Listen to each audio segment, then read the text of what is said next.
প্ৰিয় দৰ্শক, মই এই মুহূৰ্তত উপস্থিত আছো মানিকপুৰ ৰোহান টিভিএছ শ্বৰুমত। মোৰ পিছফালে এখন বেনাৰ আলাই থোৱা হৈছে। এই বেনাৰত লিখা আছে টিভিএছৰ যিকোনো বাহন যদি আপোনালোকে ল'ব বিচাৰে 5,000ৰ পৰা 25,000 টকালৈকে আপোনালোকে ডিছকাউণ্ট পাব। চাওক ইয়াতে টিভিএছৰ চাওক সকলো ধৰণৰ বাহন, দামী দামী বাহন কিন্তু ইয়াতে কিন্তু সজাই থোৱা হৈছে। আকৌ কৈছো 5,000 টকাৰ পৰা 25,000 টকালৈকে কিন্তু ৰেহাই পাব। তাৰ উপৰিও কিন্তু আপোনালোকে দুটা হেলমেট পাব, পেট্ৰল পাব, সিট কভাৰ পাব আৰু ভিডিঅ' চাই আহিলেও কিন্তু আপোনালোকে বিশেষ অফাৰ ব্যৱস্থা কিন্তু এই শ্বৰুম কৰ্তৃপক্ষ কিন্তু কৰিছে। চাওক ইয়াতে কিন্তু টিভিএছৰ কিন্তু স্কুটি কিন্তু ৰখাই থোৱা হৈছে।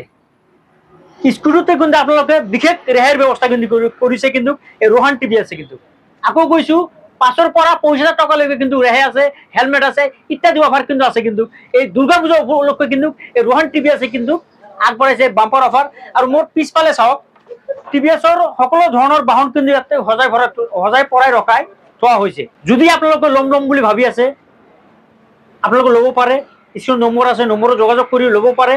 আৰু যদি আপোনালোকৰ ঘৰত পুৰণা যিকোনো বাহন যদি পৰি আছে, সেই বাহন কিন্তু ইয়াতে জমা দি নতুন বাহন কিন্তু আপোনালোকে ল'ব পাৰিব। যিমান পাৰে ভিডিঅ'টো আপোনালোকে শ্বেয়াৰ কৰক আৰু এই অফাৰ গ্ৰহণ কৰক।